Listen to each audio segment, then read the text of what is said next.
Uncle Go Clips.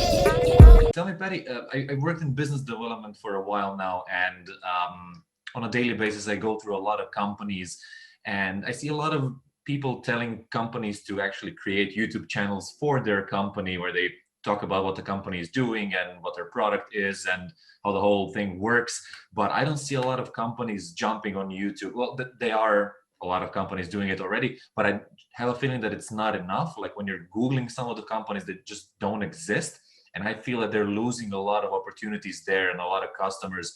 What are your thoughts on that? Why more businesses are not jumping on YouTube as a company? It's hard.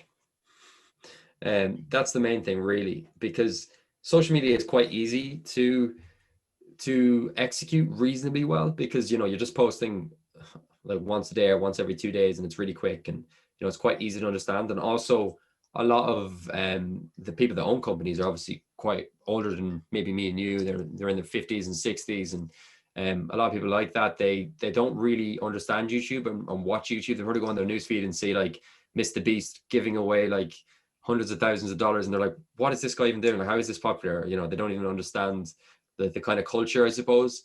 And YouTube is hard. So like you can do social media reasonably well, but YouTube requires effort. And YouTube requires, for a business, YouTube would literally require someone really going all in on it and like spending 10, 20 hours a week on their content. It's not the sort of thing you can just automate and just say, I'm just going to pump out videos really quickly. Obviously there's exceptions, but in general, like it needs that extra attention, and it needs videos that are planned out well and scripted, because how is a business going to compete with another person in their niche that's spending 50 hours a week on their content versus them just doing it in a few hours?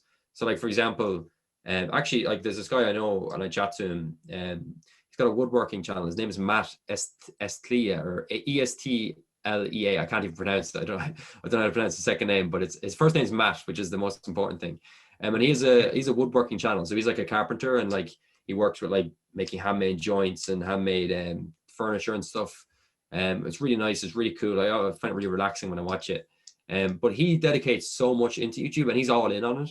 Like he uses YouTube to get in business outside of YouTube. It gets in leads. He's built out a newsletter. He's built out a whole sort of community of carpenters for his channel. And I suppose if you were just like a small furniture maker and you're just trying to compete with that, you've got no chance. And that guy, even while he's not the biggest in the world, he's got like 200,000 subs, gets like a few 100,000 views a month. And like that makes a big difference. Like he's got that momentum there. And I suppose if you're gonna take away some of the market share from these bigger channels, you need to be competing with them. And a lot of small businesses and even medium-sized businesses can't really allocate the resources. And that's not to say they shouldn't. That's a big difference. Like, that's not to say they shouldn't. Yeah. A lot of them just don't see the opportunity there.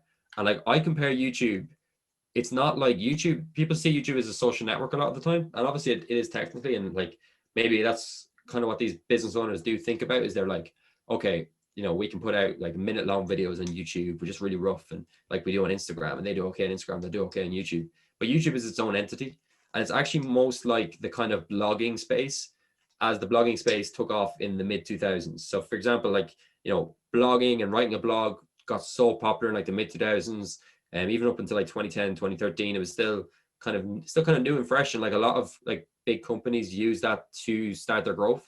So Stripe, which is a company from, I think originally from Limerick, and they're in the US at the moment. They've got like a $30 billion valuation or something like that. And they started, and their like tool is just a payment processing tool, and they wrote blogs about like how to install Stripe, how to develop websites, how to do these things. And they were getting developers that would obviously find the blog posts, and then as a result of that, they'd also find out about Stripe, and they were like, oh, I could use this with my clients from now on. I could use Stripe.